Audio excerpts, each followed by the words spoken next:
Donc Laurence Mirandel, directrice du service action sociale au Comal Solia 51, qui est le comité marnais d'amélioration du logement. Donc on est une association loi 1901 qui appartient à la fédération Solia, qui veut dire solidaire de l'habitat.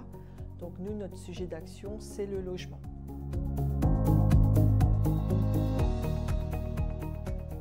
Sur la rénovation énergétique, souvent le grand public a une idée reçue, c'est-à-dire qu'aujourd'hui on parle beaucoup de chauffage et donc ils veulent changer leur mode de chauffage pour faire des économies justement de carburant.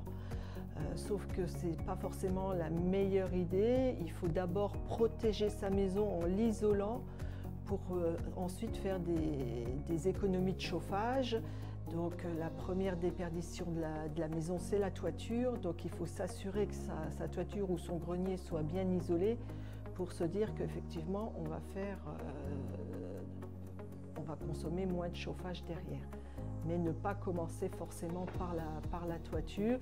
Ensuite, la deuxième déperdition de la maison, c'est les murs. Donc il faut protéger ces murs soit par l'intérieur, soit par l'extérieur, selon les possibilités qu'on a. Et puis on oublie souvent, c'est les planchers, où on a pas mal de déperditions. Donc il faut travailler là-dessus. Et ensuite, les fenêtres et le chauffage viennent en complément une fois qu'on a travaillé le volet isolation, sans oublier la ventilation, qui est souvent aussi un peu oubliée dans la rénovation énergétique. Et c'est important de bien ventiler sa maison.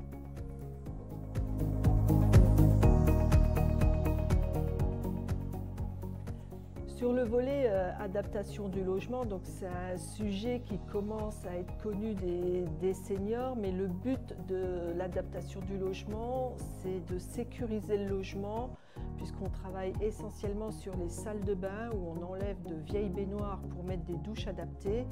Et cela nous permet d'éviter des chutes qui sont un phénomène grave et important et peu connu du grand public. Et parfois même les seniors ne se sentent pas forcément concernés par la chute. Sauf que la chute, c'est 400 000 chutes en France par an. C'est entre 10 et 12 000 décès par an.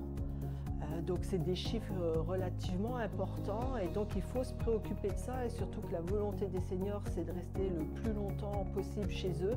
Donc à un moment donné, il faut se poser la question de son logement et s'il répond à nos besoins.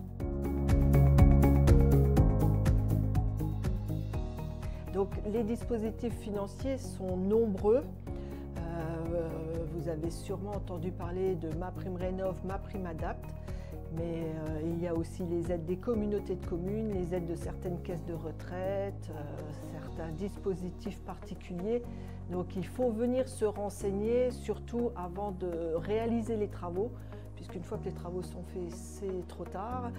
Et donc pour pouvoir déclencher ces aides financières, qui sont très variées. Sur l'énergie, ça peut aller de 10% à 100%, sur des travaux TTC, et sur l'adaptation, on a une aide à 50%, 70% et qui peut être cumulée avec d'autres aides complémentaires.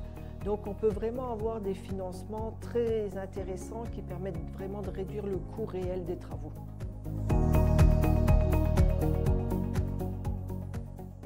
Quand on bénéficie des aides à la rénovation, aujourd'hui il faut être vigilant parce qu'il y a beaucoup d'arnaques qui existent, que ce soit par téléphone, on a tous été démarchés, en porte-à-porte et dans les salons, il peut y avoir des entreprises qui font partie de ces dispositifs-là. Donc il faut être vigilant et travailler avec les entreprises du territoire, ne cherchez pas des entreprises trop loin pour faire tous vos travaux. Donc n'hésitez pas à venir nous rencontrer lors du salon de l'immobilier, sur le stand du Comal et lors de la conférence qu'on animera le samedi 5 avril.